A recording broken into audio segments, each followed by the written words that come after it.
Hai, Assalamualaikum guys. Welcome back. Apa khabar semua? Dah lama saya tak vlogging kan. So, hari ni saya akan ride bersama dengan Ustaz Mahir dan dengan jentera saya Twitter tanda Oyen. So, saya akan review pasal basikal ni hari ni. Sebab disc brake ni banyak orang ada komplain dia punya disc bergesel kan. So, saya akan review dan cara solution untuk bagi disc tu dalam keadaan yang baik. Senang je dan mudah, insyaAllah. Assalamualaikum.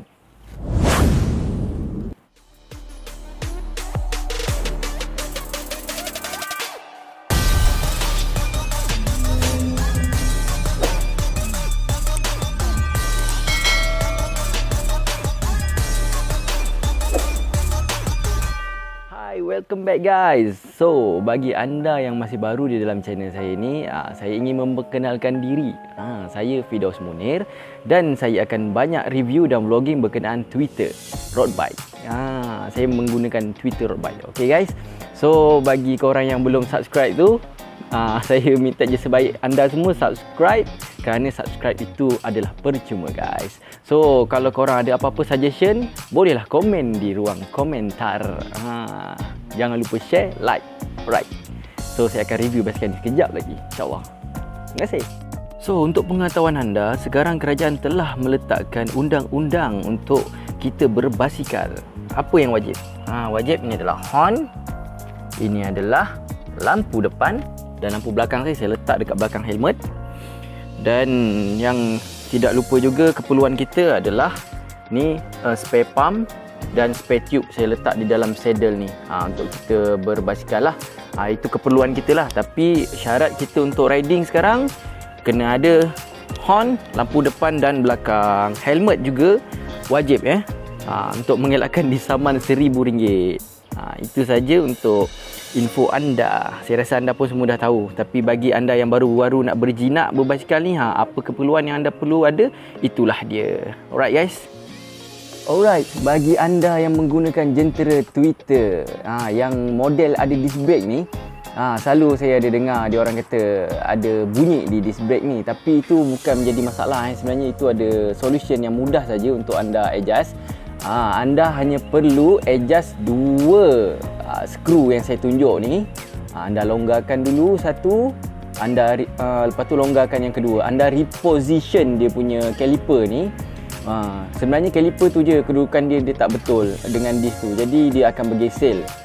Lepas anda adjust tu dia akan kurang sedikit. Kalau ada sedikit bunyi geselan tu, maknanya itu adalah anda punya brake pad tu masih baru. So jangan risau.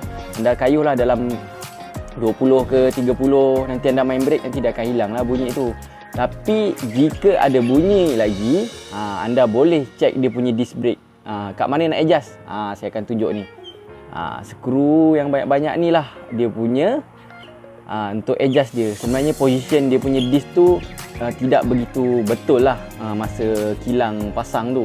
Jadi kita kena check lah. Kadang-kadang pun kita parking pun, kita baringkan basikal tu pun, disc tu pun boleh lari juga. So kita kena adjust dekat skru ni.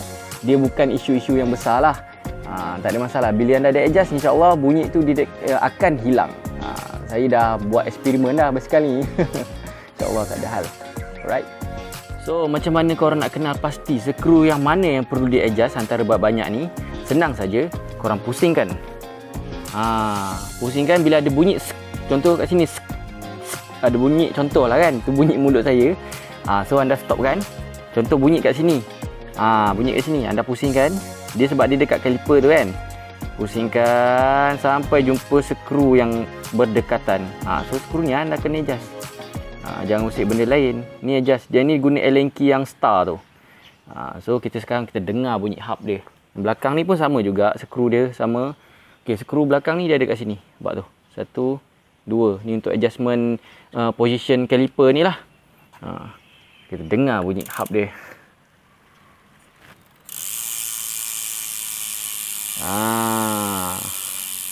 Nice tak? Tak ada gesel-gesel ni. Tak payah tukar-tukar kabel. Korang perlu adjustment je. Sebab basikal baru kan. Tapi kalau korang nak tukar kabel Teflon coating tu, tak rugi. Sebab Teflon coating tu dia lebih baik lah daripada kabel yang kilang bagi ni. Sebabnya dia lebih lembut, lebih halus dan lebih ringan. Akan jadi bila korang nak press dia punya brake pump tu lagi rasa lembut lah. bagaimanapun dia akan bergantung pada kaliper ni juga. Jenis kaliper yang jenis mechanical ni dia memang kurang sedap lah berbanding hidrolik. Mungkin masa akan datang korang boleh upgrade lah hidroliknya. Sekarang hidrolik dah banyak dah yang murah-murah. So upgrade sikit-sikit, kita pakai dulu apa yang ada, insyaAllah. Jangan rushing-rushing, kita try dulu basikal ni. Nice. So welcome back. So setelah sekian lama saya dengan Ustaz tak vlogging. Selamat pagi. Pagi sangat. Tapi Alhamdulillah sekarang baru pukul 8.30. Sedang elok lah. Cuaca pun baik kan Ustaz kan? Baik. Jadi macam panas je. Kalau panas kita balik lah Ustaz. Kita kayu untuk kesihatan je. Kalau dah panas tu tak best lah. Okay guys, see you. Kita akan review sebentar saja lagi insyaAllah. Saya akan tanya juga pendapat Ustaz berkenaan basikal dia setelah 1000 lebih dia kayuh kilometer.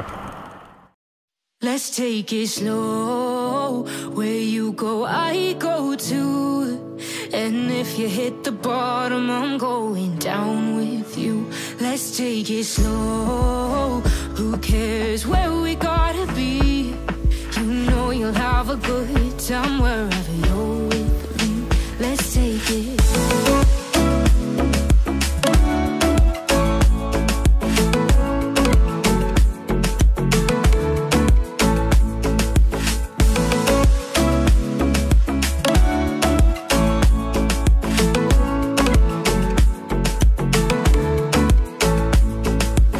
Ask me how we got here, 'cause you don't know how. You say we're taking on water, yeah, we're sinking now. So, welcome back. Setelah sekian lama tak kayuh, termengah-mengah agak nak pergi setia alam ni Ustaz So, hari ni saya tak ada plan nak ride pergi mana. Just nak stretching je, panaskan kaki. So, kita akan touring lah, tengok kat mana yang tempat yang cantik-cantik. Kita akan berhenti tak gambar, itu saja. Dan saya akan singgah cari tempat makan yang best-best lah insyaAllah Ustaz kalau sempat makan insyaAllah. See you guys. Itu dia Ustaz Mahir, sampai ke sini kita sampai ke Korea kita Ustaz. Oh itu tu. Tak pasang USB pasal habis selesai sini. Tengok view dia memang nice lah, tapi agak panas lah, matahari naik dekat sana. Alright, so kita orang nak turun, nak tengok view yang lain pula. Hi guys, welcome back. So, kita orang berada di Meru, Kelang, iaitu area Ferry Park ni. Sini banyak bukit dan berdekatan dengan Dragon Back. View memang nice lah. Tapi tak tahu lah boleh masuk ke tak. Nanti kita tanya security tu. Right, let's go. Welcome back. So, Alhamdulillah kita dah sampai di Korea. Dalam masa tak sampai sejam, kita dah sampai Korea. Mereka. Itu. Tapi view dia memang cantik kat sini, memang seakan-akan di Korea lah. Tapi sebenarnya di Ferry Park saja. Ni adalah kubu Cina. Kubu Cina. Tapi tak boleh masuk, kita hanya di luar saja. So saya akan tanya Ustaz, pengalaman Ustaz berkenaan Twitter tanda ni. Ustaz dah pakai mileage lebih kurang 1000 lebih Ustaz kan? Ya betul, 1000 lebih lah. Itu pun jarang-jarang ride. Sebab kita kangen masa kan, kita ride just hujung minggu je, tak Sabtu, Ahad. Macam tu je. Sebab PKP Ustaz kan? Satu lagi PKP kan. Kita ikut SOP. Tak pergi ride kan. InsyaAllah. So, saya akan interview Ustaz sekejap lagi. Okay? Alright. Stay tune. Dan perkenalkan. Okey, nama saya Mahiruddin. Saya memiliki dan memakai jentera Twitter tanda ya. Twitter tanda yang mana group set dia menggunakan group set fully retro spec. Yang mana bagi saya, ni pengalaman saya lah menggunakan Twitter tanda ni yang dah memakainya sejauh 1000 lebih kilometer. Setakat ni saya rasa ianya berbaloi lah untuk kita memakainya. Sebab apa? Sebab dia tak mempunyai banyak masalah. Bagi saya lah, tak tahulah saya ni bawa slow sangat ke kan, sampai tak ada masalah. Tapi bolehlah cocok angin basikal-basikal yang mahal. Tapi macam saya cakap tadi lah, bagi saya memang baloi, yang mana harga pun berpatutan bagi yang beginner yang untuk memiliki basikal road bike frame frame carbon kan. Lagi satu saya guna Twitter tanda ni, dia punya frame ni frame aero. So untuk jalan jauh, untuk yang meminati kelajuan, bolehlah memiliki frame aero ni, yang mana yang suka mendaki bukit. Ni agak sakit sikit lah, tak adalah sakit banyak, dia agak struggle lah untuk naik bukit kan. Dan satu, untuk apa lagi nak cakap maintenance dia, saya rasa dia sangat mudah untuk diselenggara. Diselenggara. Sebab selama 1000 lebih kilometer saya pakai ni, saya just buat servis sendirilah. Lepas ride kita cuci rantai, basuh-basuh sikit, macam tu lah. Tapi jangan nak katakan jangan malas sangat lah. Lepas ride tu nak tak nak kena lap dia punya frame, nak kena servis sikit dia punya basuh-basuh sikit dia punya rantai, bagi minyak baru. Itulah antara saya punya tips penjagaan saya punya road bike ni. Sehingga sekarang tak ada apa-apa masalah yang kritikal lah, alhamdulillah. Tak payah pun lagi standard lagi. Tak ada apa-apa. Memang ni original daripada kilang. Tak ada tukar wheelset, tak ada tukar bearing, tak ada tukar handlebar. Belum lagi. Saya risau kalau saya tukar-tukar ni makin laju saya punya kayuhan. Meter saya pakai pun sama. Meter pun kita pakai yang beginner je. Asal boleh tengok kelajuan kita je. Pakai apa nama? SOSS. SOSSG. G plus ke apa macam tu lah, lebih kurang. Bagi saya itu pun dah okey, memadai bagi yang beginner yang nak memiliki meter. Meter pun bagus jugalah untuk kita ada semasa kita ride, untuk kita tengok kita punya kayuhan tu kelajuannya macam mana. Risau kena speed trap. Satu lagi kalau bagus, dia pakai sensor cadence kan, yang letak dekat kita punya crank ataupun kita punya wheelset depan untuk kita improve kita punya kayuhan. Ni pun boleh apa heart rate, tapi kena beli dia punya heart rate sensor. Tu pun kena tambah add on. Lagi apa saya nak buat review tak pandai sangat, tapi dah 1 minit lebih cakap. Bagi group set. Bagi saya group set retrospect ni memanglah dia punya spek tu agak rendah sedikit lah berbanding dengan jenama-jenama yang lain macam Shimano 105, Altegra and so on lah kan. Bagi saya untuk yang beginner boleh je kita pakai yang retrospect. Cuma adalah masa mula-mula dulu masalah gear lompat. Semasa kita kayu tahu-tahu apa gear tu melompat sendiri. Dia tak tahulah macam mana, tertukar sendiri ke macam mana. Lepas tu setting sikit, okey dah. Bagi saya itu je lah masalahnya. Tak tahulah kalau yang lain ada mempunyai masalah yang lain, boleh kita kongsi bersama dan kongsikan juga bagaimanakah solutionnya untuk kita terus menggunakan retrospect. Kalau ada modal lebih kasar lagi, bolehlah upgrade kan. Boleh upgrade group set ataupun nak senang, upgrade terus pakai Specialized F12. F12 betul Okey. Itu saja kot. Okey, terima kasih. Jom kita sambung cari makan. Assalamualaikum guys. So, apa khabar korang semua? Alhamdulillah. Saya hari ni vlog lagi bersama Ustaz, diberi kesempatan. Okey. So, saya banyak review berkenaan Twitter road bike ni lah. Sebab saya sendiri memakai dan Ustaz pun sendiri memakai. So, beza saya dengan Ustaz tak beza sebenarnya, cuma bezanya hanyalah disc brake. Okey, bagi saya Twitter Thunder road bike ni memang worth it lah, ataupun bahasa Melayunya berpatutan. Speaking lah.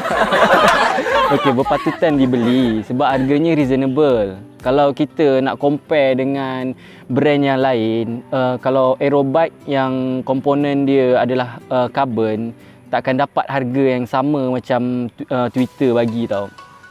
Let's say macam brand Java, semua harga dia 4,000 ke atas.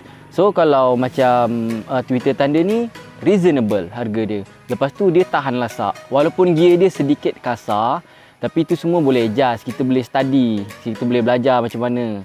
Tapi itu tidak mempengaruhi kayuhan kita. Dia punya shifting saja kasar. Tapi kalau untuk performance, ia bergantung kepada kaki juga. Tengok Ustaz tu, dia dah 1,000 lebih, basikal tak ada masalah. Saya je duk tukar-tukar basikal sebab kena racun. Warna cantik angkat, warna cantik angkat. So tak ada hal lah. Dari saya dah pakai 3 biji basikal Twitter ni, semua tak ada masalah.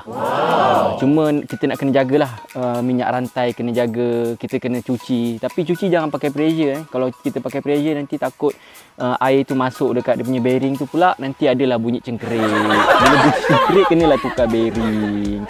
Dari segi performance untuk jarak jauh, perjalanan, frame Twitter tanda ni yang Aero ni sangat membantu saya. Saya ada ride dengan Ustaz sejauh 200 km hingga ke Sabak Bernam. Dia punya angin tu memang kita punya halangan yang paling hebat lah. Kalau bukit tak ada masalah, angin tu yang paling menghalang kita. Jadi Aero frame ni sangat-sangat membantu. Lagi-lagi bila Ustaz duduk depan, saya cocok. Itu lagilah membantu. Okay guys, kalau nak beli terpulang kepada anda, saya memang pakai Twitter ni so far tak ada masalah. Dari segi upgrade, kalau you all nak upgrade, boleh upgrade wheelset, tukar carbon, handle. Handle sekarang banyak yang murah-murah yang untuk carbon punya komponen macam brand Tosek.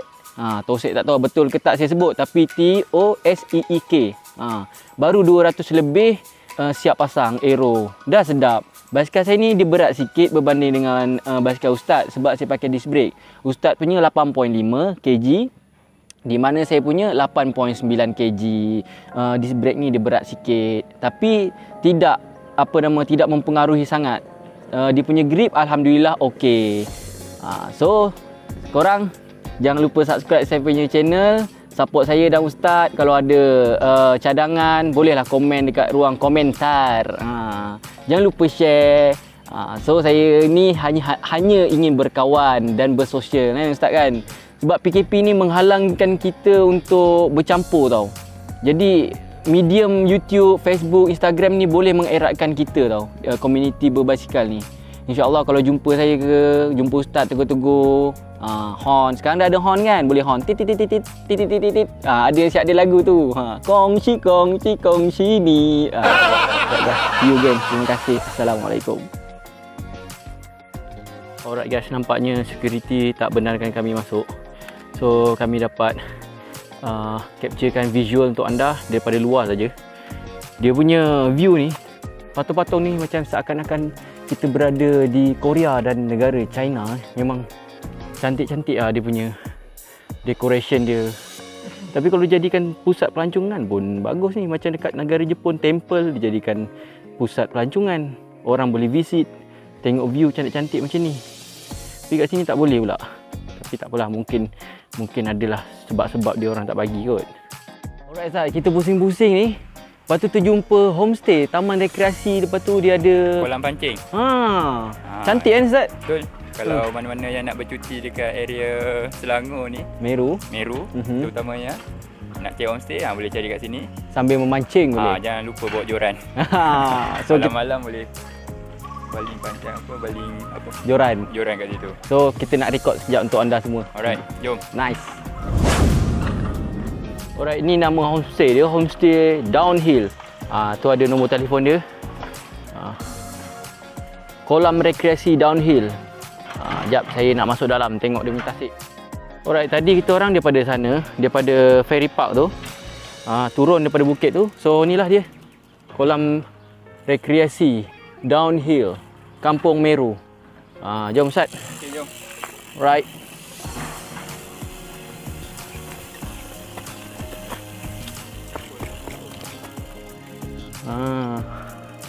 Ini di kolam dia, boleh memancing. Alright, ini adalah di mana tasik dia, tasik buatan, kolam pancing dia.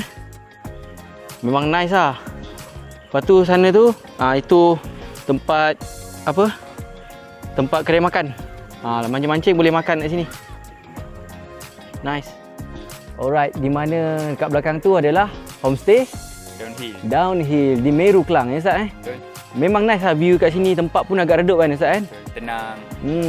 Walaupun di dalam Selangor kita banyak tempat yang kita tak tahu kalau kita tak touring naik basikal. Kalau naik motor tak boleh nak masuk-masuk je. Lepas tu kolam ni dia belum buka lagi, dia tengah bersihkan. Abang tu cakap, owner tempat ni cakap dia akan buka bulan 3. So dalam bulan 3 ni mungkin dah clear semua. Korang bolehlah call contact yang saya bagi dekat depan ni. Korang boleh contact abang tu direct, owner homestay dan tempat memancing ni. Betul. Tengok, ni rumah dia. Rumah pula, ni homestay. Sebelah ni je dia punya kolam pancing. Kalau nak campak joran pada atas, di sini. Boleh, no problem. Dapat ikan terus masak kalau ikan dia besar-besar tu. Apa lagi? Jom kita mancing. Jom. Hari ni tak bawa joran lah Ustaz. Okay. So kalau korang nak booking, korang boleh booking dengan nombor yang saya tertera saya bagi ni. Kolam dia memang besar, ikan banyak. No problem. Dia orang tengah bersihkan, maintenance baik di sini dia jaga. InsyaAllah saya akan touring lagi dengan Ustaz. Lepas ni kita cari tempat makan Ustaz. Lapar Ustaz. Ikan duyung ada sini. Ustaz tak kahwin lagi kan? Oh, boleh cari sekejap lagi ya. Besar tu ikannya tu. Pakai baju tak? Alright. Hi guys, welcome back. So, kita orang dah sampai restoran Bendang. Di mana restoran Bendang ni? Dibuka alhamdulillah tengah hari hingga ke malam. Jadi kalau malam ada sate dan banyak macam menu yang special lah. Tadi saya ingat pagi tak buka, jadi saya nak tengok dulu Ricky Line. So sekarang alhamdulillah dibuka. Saya nak bawa Ustaz makan kat sini. Alright Ustaz, jom let's go. Alright, di mana sini ada menyediakan roti canai pagi.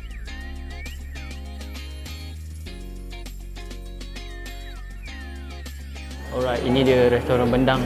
Dia ada 2 tingkat So biasa saya makan kat atas tu. Memang nice lah. Kat sini nasi kandar ada, nasi campur dia. Dan macam-macam lagi, tengok menu dia. Wow, nice. Dia buka pukul 6 pagi sampai malam. Alright, kita nak naik atas. Tengok Ustaz tu, dia dah dapat lauk yang best. Oh, dia lupakan kita kat bawah ni.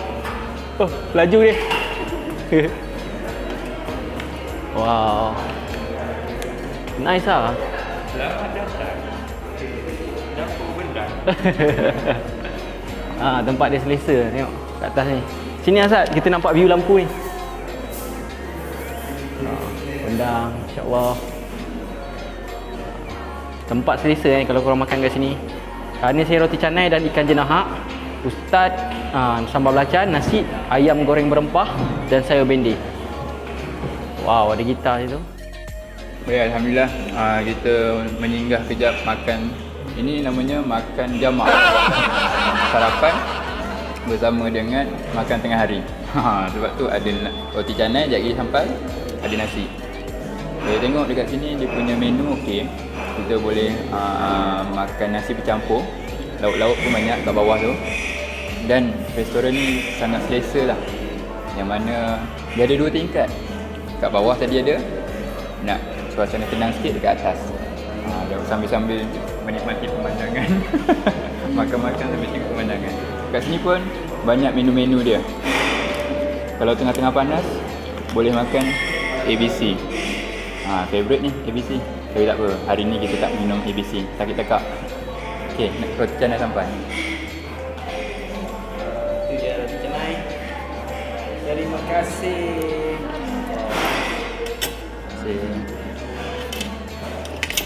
Ni yang dinamakan jamak tadi.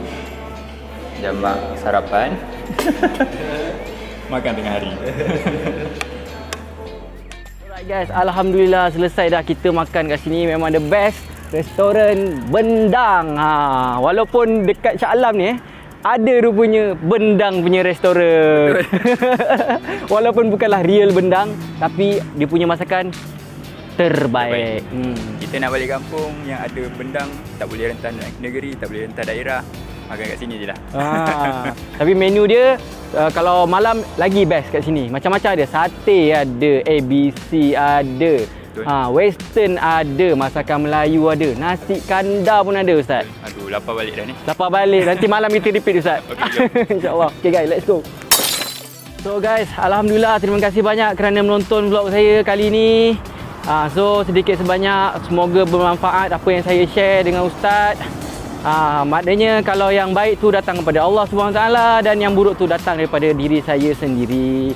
So maafkanlah ya kalau ada salah dan silap. InsyaAllah terima kasih banyak. Assalamualaikum. See you guys.